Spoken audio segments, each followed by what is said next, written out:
Hey everyone, Paramount Pictures commissioned me to build a zombie killing weapon made from the parts found at the hardware store, just like the characters from the movie Scout's Guide to the Zombie Apocalypse, to promote the movie coming out today on digital HD.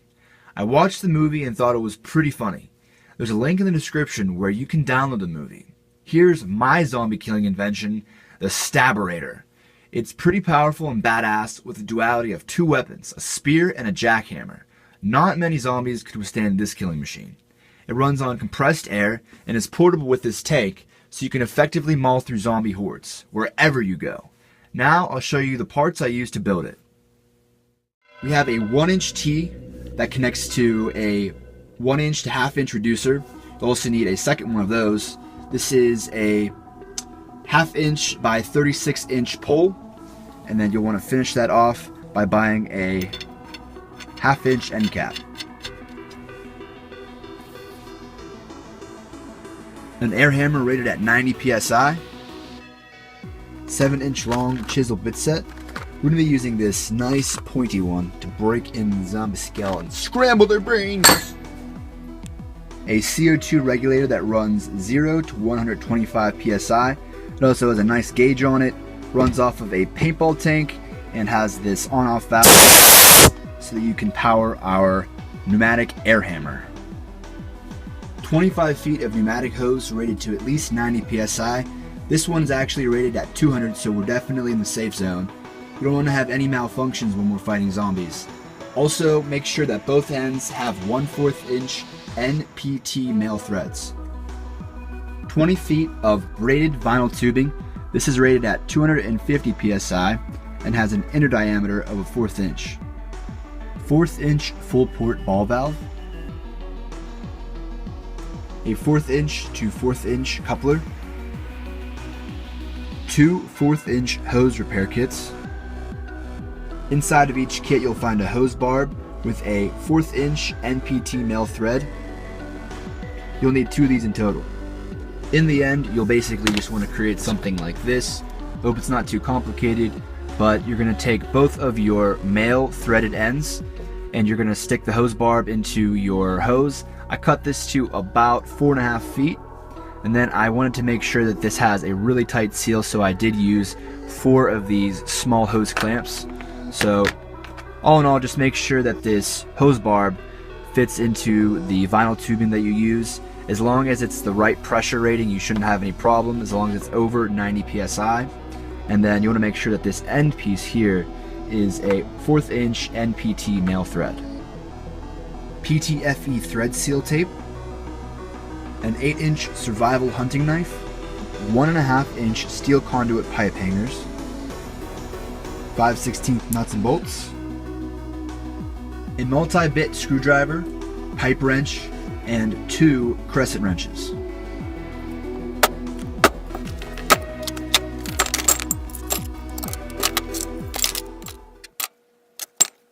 Now it's time to put it all together.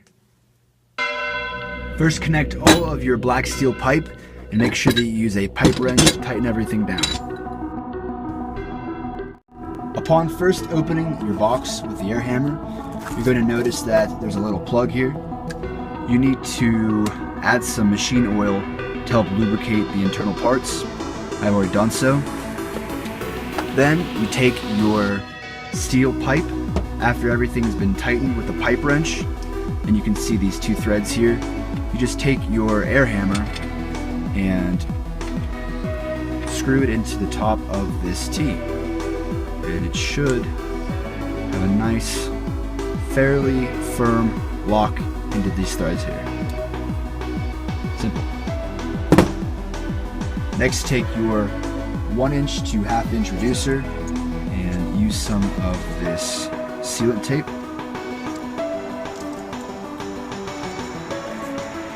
It's just going to help make the thread seal just a little bit tighter and more secure. Now you have your 3-inch compression spring and your 7-inch chisel with the brain scrambling ability. Combine the two like this.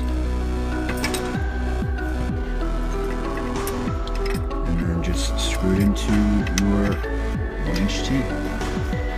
You can see I've also added some tape here just to make a secure fit, so we don't have any problems.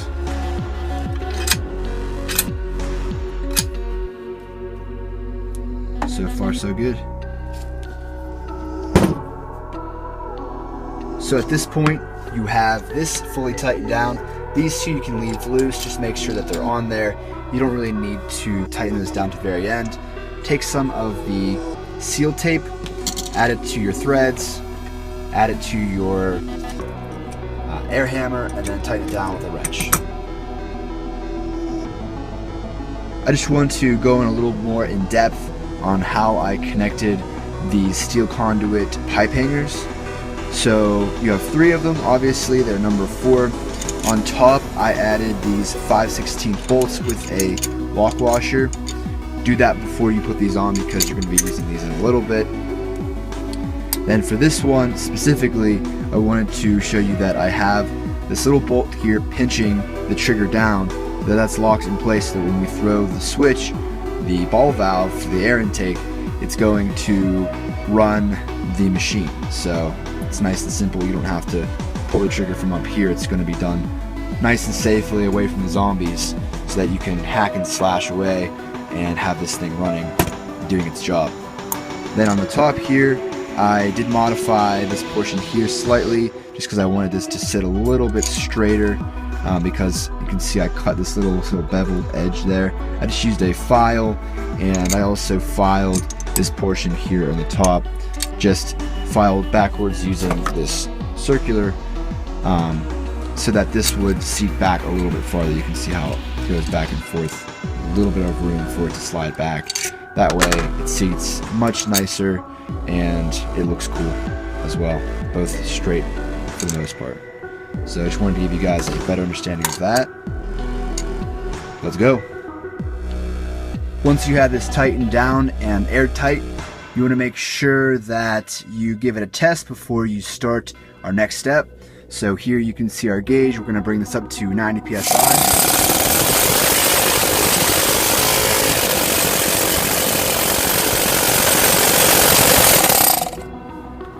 And you can see it's very well oiled.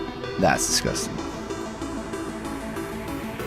Now in the parts list, I showed you guys how to combine the 20-foot braided vinyl tube with your hose clamps, hose bars with the 1/4 inch NPT male connector. So now you got to coil it all the way down and then loop it up to your ball valve, and then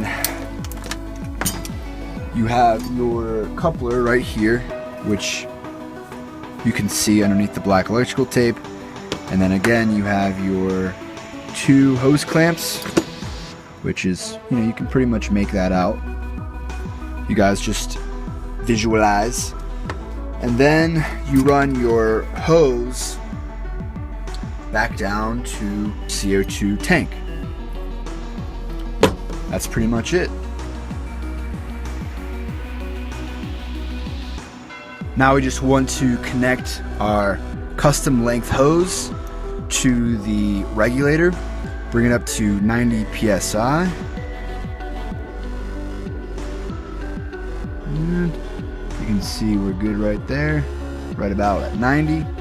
Now make sure that this is standing straight up, because otherwise it's going to shoot out like dry ice and it can blow your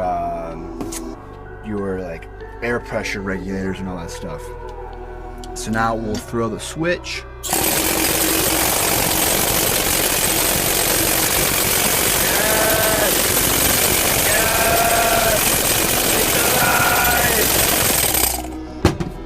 That is so satisfying. Now, as if this thing isn't deadly enough, we're going to attach our 8-inch survival hunting knife. How might you ask? Well, if you put this into a vise, you can use your pipe wrench to screw this portion off. You don't need it. Then you use your half-tightened portions here, as well as some lock washers and a regular washer.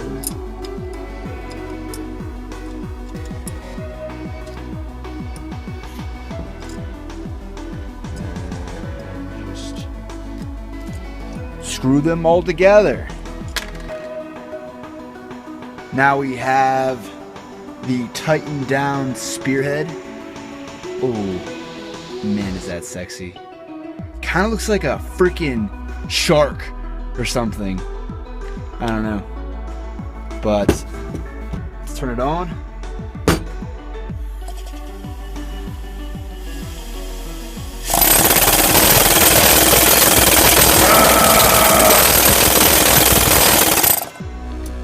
That was only at like 40 psi. Now you'll see me in my final form!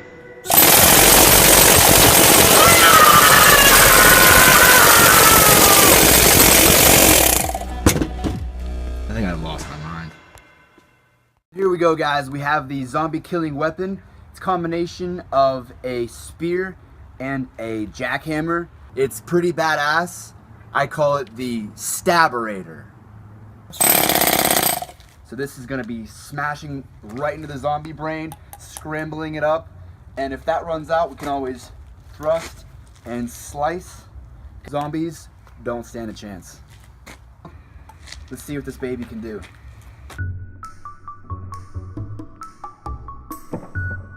Let's go!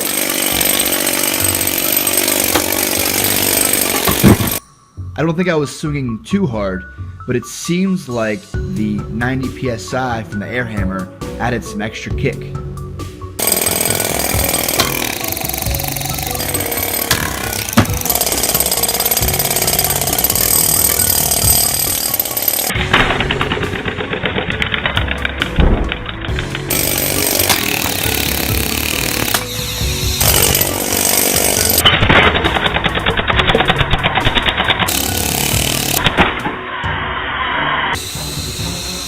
Our tool.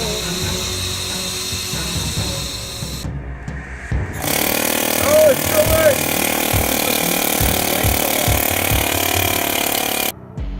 Maybe starting off with cinder blocks wasn't the best idea. Let's try something a little bit more organic.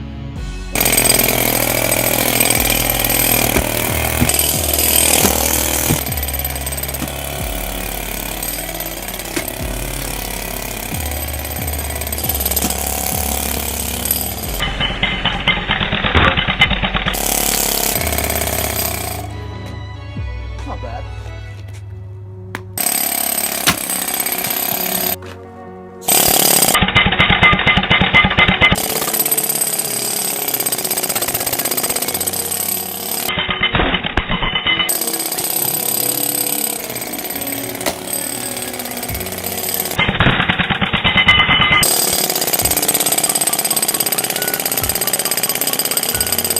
Delicious. Thanks for watching, everyone. If you enjoyed this build, please leave it a like and share it around. The design is completely original. You won't find anything else like it. It's definitely a challenge building something that looks good and actually works. I spent countless hours working with the hardware to get it working properly. It's a miracle that this air hammer attaches securely to the 1-inch T, and I'm satisfied with the end result. Please leave a comment letting me know what you think. Now, obviously I realize that it's loud and going to attract a lot of attention, but you still have the duality of a spike and spearhead to take out zombies. Personally, I would turn this on when I really need some extra power to muscle through a zombie horde, probably in an enclosed area. A big thanks to Paramount Pictures for sponsoring this video.